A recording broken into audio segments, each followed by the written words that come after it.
Cole has never known anyone who smiles so much either. He smiles even when he preaches, and when he is preaching about bad things like temptation and sin, he smiles so that people won't be afraid.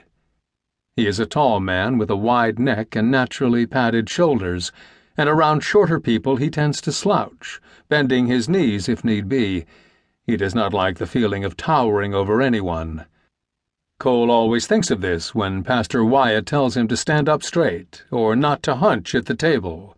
When he is among children, Pastor Wyatt will sometimes do a full knee bend, balancing on the balls of his feet. It would break his heart to know that any child was afraid of him. Pastor Wyatt still shakes hands with people. He pays no attention to the warning to switch to the elbow bump.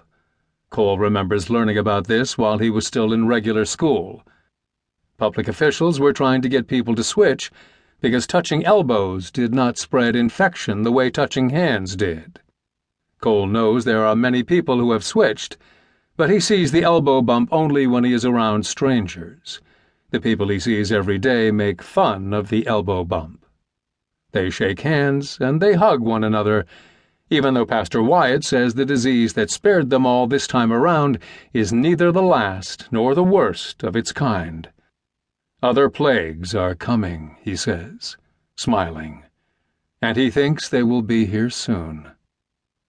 Pastor Wyatt's hands are of a whiteness and a softness that makes Cole think of milk, of goose down, of freshly washed and bleached flannel sheets. It is impossible to imagine flu germs, or germs of any kind, lurking on such clean hands. Pastor Wyatt has never been sick a day in his life. If anyone else made such a claim, Cole would surely doubt it. But if Pastor Wyatt says it, he thinks it must be true. Most marvelous are the fingernails, each tipped with a perfect little white crescent moon. He knows these nails are the work of Tracy, Pastor Wyatt's wife. He has caught her giving Pastor Wyatt manicures. Not that they try to hide it. They do the manicures right at the kitchen table, usually while listening to the radio. There is a television in the house, but Pastor Wyatt disapproves of television. The idiot box, he calls it. And Cole isn't allowed to watch much. But the radio is often on, playing Christian twang. Tracy's thing. Cole and Pastor Wyatt prefer Christian rock. Or tuned to some talk show or sermon. Pastor Wyatt himself is a regular guest on the local station on a weekly program called Heaven's a Poppin'. When he sees Tracy doing Pastor Wyatt's nails, Cole is embarrassed, almost as if he'd caught them having sex. He has no idea if Pastor Wyatt and Tracy have sex. He chooses to think they do not. He is 100% certain he will never catch them having sex. He will never see either of them naked.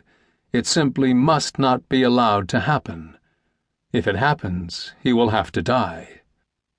He thinks of the time he saw his parents lying naked on top of their covers.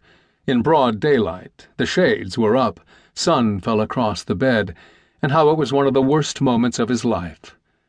He would have given all his toys to undo it. First his parents pretended it never happened. Then something, most likely his behavior, must have changed their minds, and they insisted on talking about it, which Cole would not do. Worst of all was when they tried teasing him about it. He would have given all his toys a second time for them just to forget it. Secretly he had vowed that no one would ever see him naked. About sex, he knew then just enough to feel shame.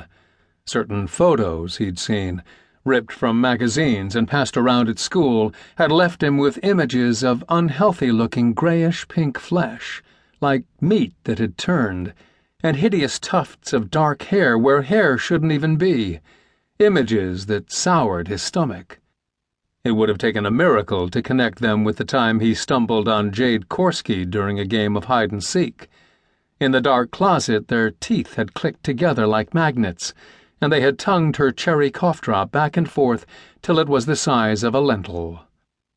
The moment he heard what intercourse was, instinct told him it was true.